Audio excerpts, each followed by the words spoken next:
Good morning, H2O. It is good to be with you guys this morning. Merry Christmas. We are 8 days away. Is anyone excited? Get a show of hands. Yeah, come on, get some participation going. Wanted to start by simply asking you, what are you asking for Christmas this year? Anyone want to be brave? Just shout out something. They're like, I really hope I find this under the tree. Great. Great start. I know for me, it's actually hard to think of things, so I'm going to assume that's what it is for you. Not because I'm becoming like less selfish over my years, but the older I get, the harder it is to ask for things that are actually plausible to find under a tree. Like I'd love to wake up and find my kitchen done, but I doubt that's going to happen, right? And so instead, I'm asking for a razor, which I clearly need. Yeah. As we think about what we want for Christmas, I want to kind of start our talk by asking a different question, but a related question. Is there anything in your life that you would be excited if you woke up on Christmas morning and it was just gone? Like you would rejoice because you just don't want it anymore. Now, if you've been watching Christmas movies lately, you're probably aware of the fact that many popular Christmas movies ask or maybe even discourage asking the same question, right? It's like Kevin McAllister in Home Alone. He wishes his family would not be there and learns he shouldn't do that. George Bailey in It's a Wonderful Life. He wishes he wouldn't exist and is able to see the blessing that his life is on the people around him. These movies, they teach us that we shouldn't, just rush into how we answer that question. We shouldn't do it flippantly or based on kind of temporary emotion or frustrations. But I still think this is a valuable question.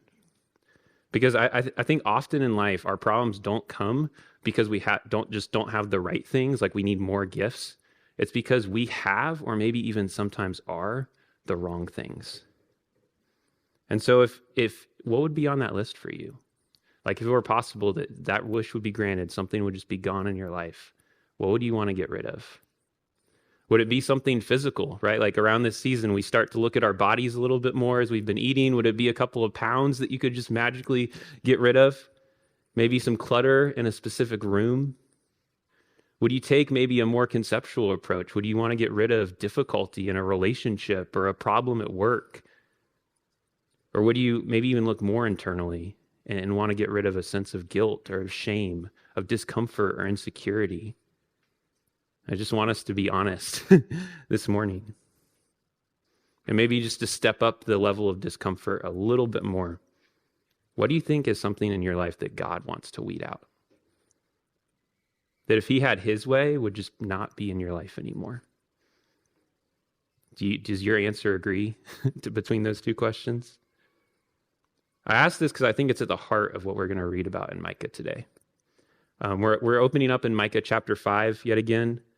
And just to set the scene a little bit, we're in a section of Micah. Okay, you can go ahead and turn there if you'd like to. That is all about restoration and hope. You see, Micah pronounces judgment on the injustice, idolatry, and corruption amongst the people of Israel and their leaders. But in the last couple chapters, there's been this promise of restoration, of renewal.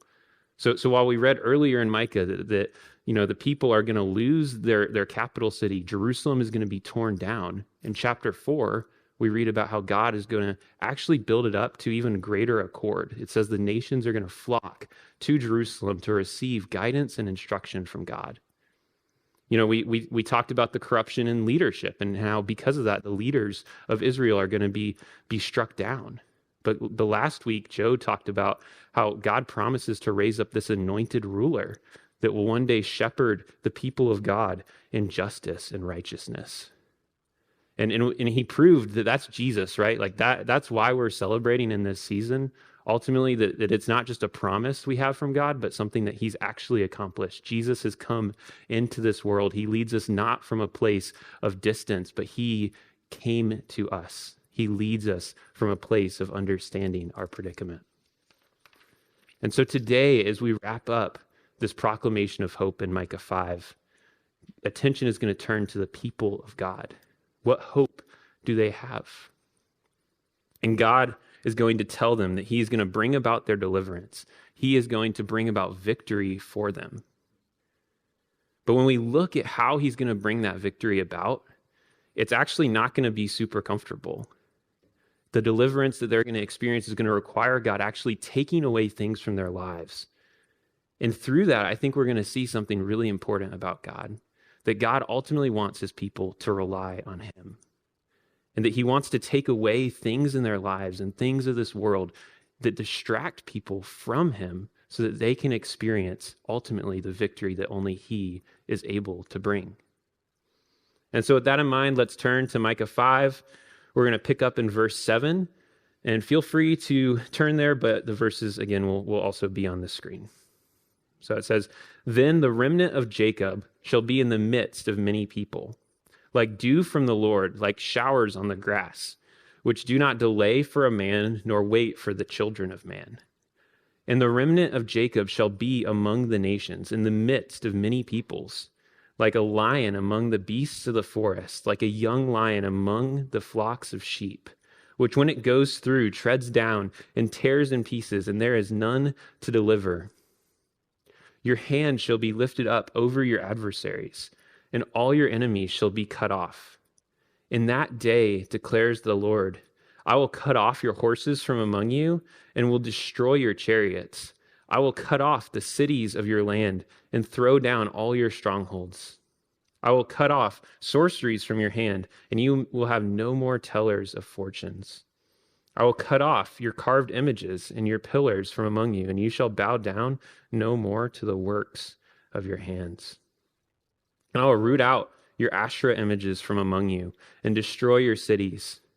And in anger and wrath I will execute vengeance on the nations that did not obey." So let's work back through this. Verse 7, it starts with a word that we might just normally scan by, but it starts with the word then. And then is important because it's a word of time, of consequence, right? And so we have to ask, when is then? When is this passage referring to? That can be kind of hard with just prophecy in general. That's the genre of literature that we're reading here, but we do have some clues. So last week in verse 6, it talked about how there would be this time when God would raise up shepherds to rule over the enemies of Israel. And in that same time, now in verse 7, talks about the remnant of Jacob being in the midst of many people. And in the remnant, I'll talk a little bit more about this, but it's this idea that occurs with the exile. And so this is a future date. It's after God sends his people into foreign captivity. And so, there's still kind of a time range in that, but given what we know about history and the finality of what's declared in this passage, I take this to be describing the Messianic age, when Jesus comes back to reign in the fullness of his power and authority on earth. Now, there are different ways to interpret that, though, but I just want, as we enter this passage, to kind of be open about this is how I'm approaching it. I think even if you have read this and you might take a different approach, I think we're going to end up in a similar place in terms of how we apply this passage to our lives. But again, I just wanted to say that that's how I've understood that as I've read it. Now, the next phrase there, the remnant of Jacob, it says that they'll be in the midst of many peoples among many nations. And before we can discuss why Micah would say that, I think I just want to, again, define the remnant. We saw this come up a couple weeks ago. God says he will make the lame his remnant and rule over them forever. But what is the remnant? And remnant as a word, it simply means remainder or residue. Okay, so just something left over. And when applied to the family of Jacob, and specifically with their exile, it just means the group of people that are left after the conquest that they're about to experience. And I think that brings up something that is really important, because God's promise to the family of Abraham all along was that their descendants would be as numerous as the number of grains of sand on the seashore. And so they've turned away from God. They've acted in persistent disobedience to him. And so he had every right to just wipe them out. But this concept of the remnant is kind of this reminder of God's faithfulness to his word and his sustenance for his people. It's a clear expression that God is going to sustain his people even in punishing them, even amidst their dispersion. We live in a country that's called a melting pot, right? Like we celebrate ethnic and all sorts of kinds of diversity. And so this idea of that group of people being among many people might seem like a normal thing to us, right? Like we walk into certain spaces and we're just surrounded by all sorts of ethnicities and cultures in America today, right? But that wouldn't have been the case in that day. So to be in the midst of many people was to not be gathered specifically with your own people. You would be less strong as a group of people if you were, kind of scattered throughout. And you also would be under another government. You would likely be subjects or in a lower position in society. How you fared, your outcomes in life were dependent then on people who didn't worship like you, who didn't act like you. This would be a hard circumstance. And God in that place is saying, I'm going to provide for you. I'm going to show my trustworthiness. And specifically, Micah is going to make two statements about this group that I want to unpack. The first is in verse 7. It says, they will be like dew from the Lord, like showers on the grass, which delay not for a man, nor wait for the children of man. Now, let's just think real quickly about dew and rain, okay? These are naturally occurring phenomena, right? Like for all the weather technology we have, for radar, Doppler, all that kind of stuff, we have never learned how to control the weather. There is some kind of supernatural force that we can't fully understand that causes rain to fall and dew to appear on grass. And so what Micah is saying is that even though God's people are going to be spread throughout the world, they're not going to actually be dependent on the nations that rule over them. Politically, yes, they may be under others, but it's going to be God's hand that fuels and sustains them. And so as insignificant or powerless as they might seem to those around them, this is a reminder that God is behind them. He's watching over them and that he's going to ensure their welfare instead of the nations that normally would. And then Micah then uses a similar construction in verse 8 to not only make that point, but to amplify how good things are going to be for the people of God. And he says, they will be like a young lion amongst flocks of sheep, which when it goes through treads down and tears in pieces, and there is none to deliver. Now that's kind of weird language for us. And so when I think about this, I think about my mom. Don't hear that the wrong way. When she was 5 or 6, she won this contest, or I think she got third place, but it was naming a lion or a tiger or something for a zoo. And so she actually got to go get in the kind of pen with the exhibit with this, big young cat. And she made the mistake that we all know not to make, but probably would as well. She turned her back on it. And so in that moment, this animal, it pounced on her and knocked her over.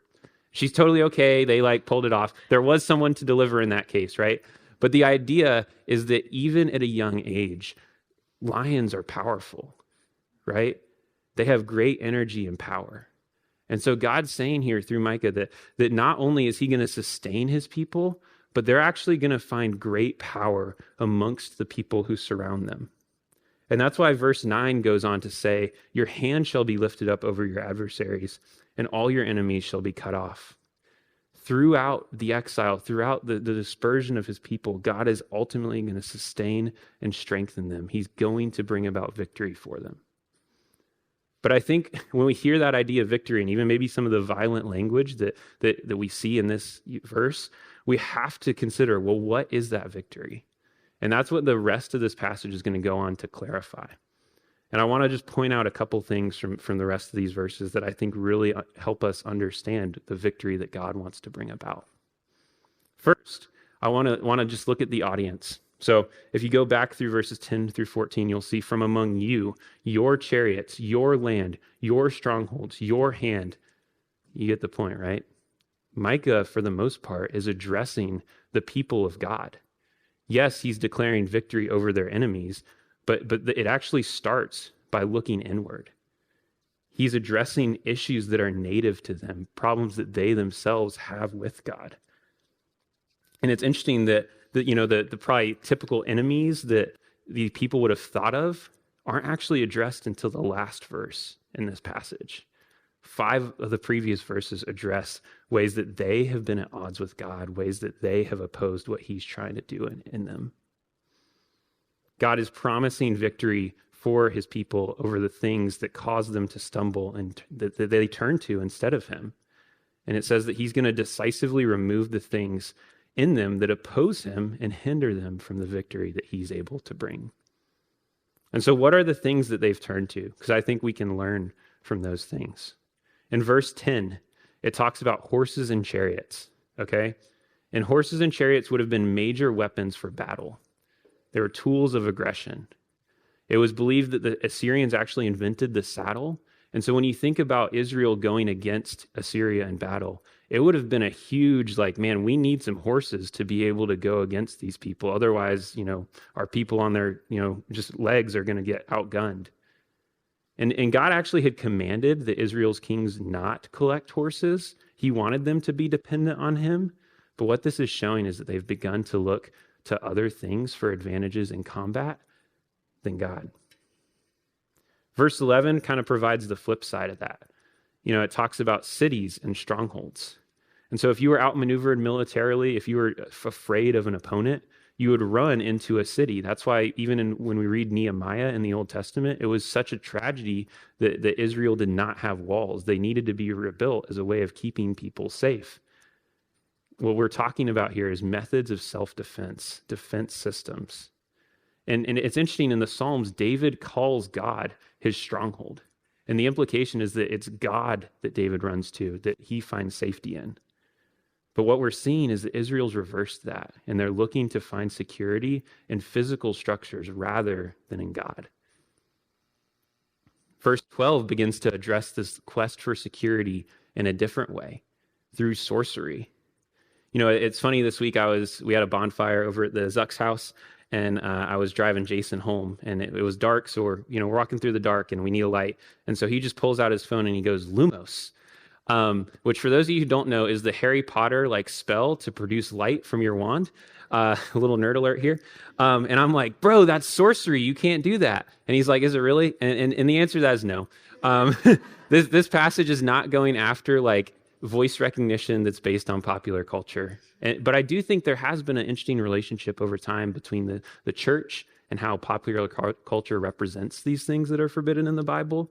But the heart of what God is forbidding here, the heart of what God is wanting to take away, is alternative means of security and control. People in Israel would perform a ritual or cast a spell or seek divination from a fortune teller as a way of knowing and controlling outcomes of future events.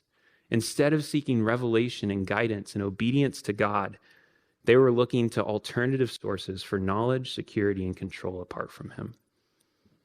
And again, I think that flows right into then verses 13 and 14, that ultimately there was just another God that the Israelites were worshiping, or even multiple gods.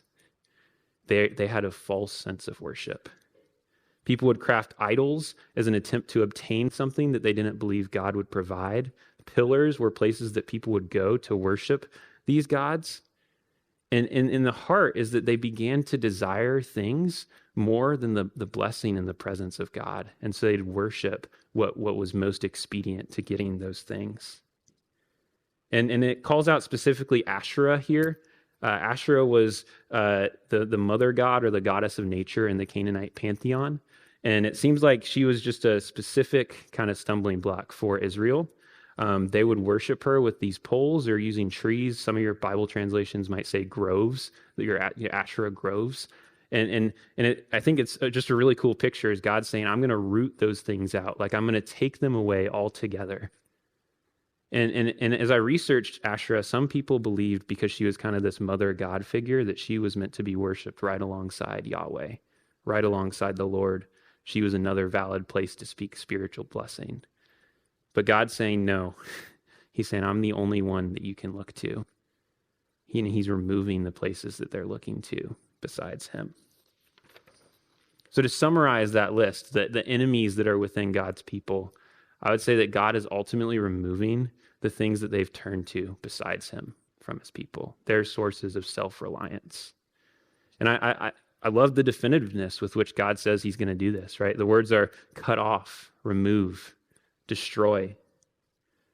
There will be a decisive elimination.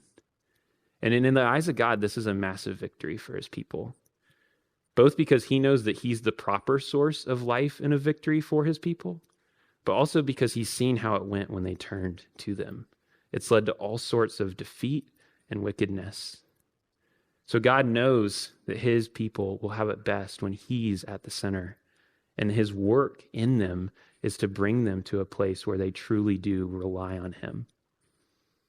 And as God cleanses his people, kind of the ironic thing we see is actually that under his rule, when he is at the center, none of the things that they're looking to instead are actually needed at all, right? Like we think about this desire for weapons technology.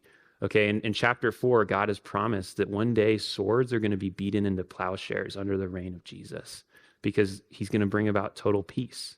So people won't need that. Thinking about the divination and sorcery, there's this picture of Jesus reigning and in a way that's accessible and people coming to him for instruction.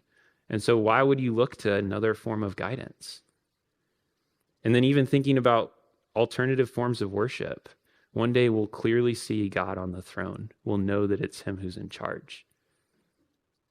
And finally, when you even think about the enemies that Israel would have been afraid of, under God's rule, he will rightly and properly, oppose and destroy those who resist him. And before we get into that kind of final judgment against the disobedience of the nations, I just want to point out one more thing. And it's the actor in this passage, right? And in the ESV, the version we're reading here, it says, I will in every single verse. Okay? God, again, is going to be the one who brings about victory for his people. And this is necessary. Again, just when we think about Israel's history, they were never able to get rid of these kind of sources of self-reliance on their own. Yeah, there would be kings every now and then. They were rare, but they would come in and try to get rid of things. But it was almost never complete. And even if it wasn't lasting. God refers to his people as a stiff-necked people. They were bent on turning away from him. And man, I think I really relate to that in my life. Like I see that in my nature. Man, it's sometimes just so easy to keep turning away from God. And so the hope that's given to the people of Israel is that God is going to do it. And in that way, it will actually be able to be effective. God is the one doing it. And not only do I think that's a tremendous source of hope, but it also kind of constrains how we interpret this passage. Some people throughout history have taken this and verses like it is kind of this claim that God's people are going to violently overthrow the nations that oppress them, pagan nations, establish a God-centered people in the world, an earthly superpower. And they try to take that on themselves. But that's not what this is saying. That's not what this passage is about because they err into that self-reliance yet again. This is about a victory that God is going to bring. And so with that in mind, we can turn to the final verse of this section that admittedly might be a little offensive to us. This idea that God is going to act out against the nations, that he is going to punish them for their disobedience. And I think there's kind of two things that might be hard for us. One is simply the idea that God would punish the nations, right? Like today, this might be expressible, but what about the people who don't know about God? What about people who don't have the Bible? And I think we can kind of maybe have these categories of, man, here's a group of God's people, and then here's people who are not God's people. And it's true that throughout time and history, God has selected people for his own possession and purposes, but God is also the creator of the whole world, okay? And so it is right for him to treat all people as his own and to have expectations for them. And not only so, but the Bible tells us and human nature testifies that all people have turned away from God. All people have resisted his rule. And the account of the Bible is that universally leads to death in our lives, right? And so in this place, each person, each society has chosen to go their own way, and it has devastating effects. In the time of the Israelites, like last year when we read Jonah, we talked about the atrocities of the Assyrians. Jonah didn't even want to forgive them because they were so wicked, right? They were known for just treating people they conquered terribly. And then throughout the rest of the Old Testament, we can see the worship and the practices of other nations introduced great wickedness in Israel. Worship of foreign idols led to sexual immorality. It even led, it points to child sacrifice. And so as we hear about God punishing the disobedience of the nations, we are one of those nations, like we are not Israel, and so we have to reckon with how our disobedience, individual disobedience in all of our lives ultimately breeds death in the world, and that God is the person that we are accountable to. I think even if you're on board with that though, Like it might be hard to hear that God's going to do that in anger and in wrath and execute vengeance. The fact is that those words, I think, are usually tied to probably sinful human expressions of them. They're not like, it would not be favorable if I was like, oh, that person's really acting in wrath right now, right? Like that's just not the connotation for us. But the truth is that like we all have a desire when we're wronged to pay it back. Like we recognize something needs to be done to right a wrong. I think that's actually why karma in some ways has become so popular in today's society, is people say, man, I've experienced a bad thing, so I need to experience something good in return. That person who hurt me, they need to experience something bad. But ultimately, it's not karma that rules the universe, because God rules the universe, right? And so this is simply a promise that God is going to execute vengeance, that he's going to properly pay back the hurt and the pain that each person, each society has caused. And it's not going to be done with selfish, motives. It's not going to be fueled by some kind of scorn pride as we might associate with that word. It says that he does so, though, with anger. And wrath, it just means extreme anger. And he does that to express the degree of displeasure he has, because he loves the people who have been harmed. He loves his world. His creation is good. And so he's saying, man, my emotion is behind properly administering justice. And that's the job of someone who's truly in charge, right? You administer justice.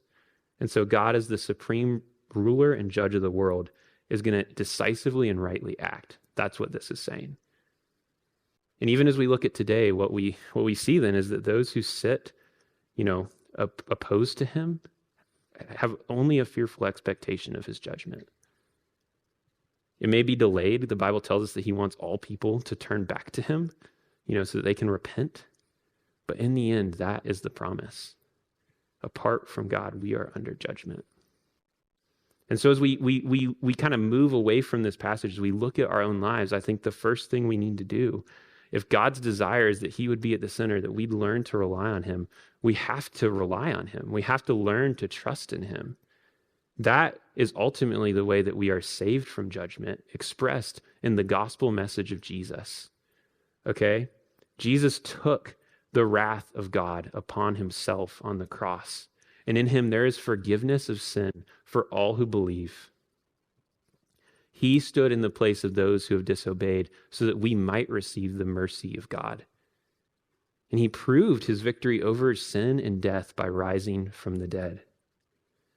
Jesus invites us to turn back to him, away from a life ruled by death, and into a life that is empowered and sustained by his Spirit to overcome the things in our lives that oppose God. Man, if you're in this room and you've not made a choice to trust in Jesus, to rely on him, I just want to ask you, what are you depending on in his place? Maybe it's not horses and chariots or sorcery and fortune telling. Maybe it's a relationship. Maybe it's a bank account balance, some future achievement, some philosophical ideal. But the truth is that we all anchor our lives in something. And God knows that it will be best when you anchor your life in him. And so what holds you back from that? Would you consider trusting in Jesus today, if that's not a decision that you've made?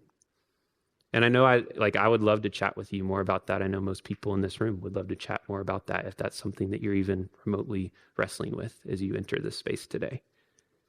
Now, for those of us who have made the decision to follow Jesus, I think this passage again gives us a picture of the hope that we have, because we daily stumble, right? I just feel like every year that I walk with Jesus, I'm more and more convinced of how bent my heart is away from him. And I'm like, man, God, would you change my heart? I'm prone to wander. That's how the hymn goes, right? And so there's this great hope that we have. And I think we need to be encouraged that God promises to decisively eliminate the things that cause us to turn away from him. But that hope, it's not just a future thing. I think there's a present application in our lives. And I think it's that we seek to cooperate with what we know that God is going to do. He's going to remove evil. He's going to lead us to reliance on him. And so in our daily lives, we need to structure our lives around cultivating that. turning away from evil and turning more and more to God. Like it'd be foolish to know the end destination and then to just walk in the opposite direction. So we have to cooperate with what God promises to do. And so to you, if you trust in Christ, I want to ask, is your life marked by reliance on God? You know, I think that's this idea of relying on God, depending on God, it's kind of some Christianese. It's not always the most intuitive to actually figure out what that looks like. So I think another way to just ask that question is, what do you look to in life? I think relying on God simply means that we are consistently looking to God in everything. And so I think to figure out what we look to, it's sometimes helpful to look at the extremes. When you encounter a problem in work, in school, when you have conflict in a relationship, where do you run?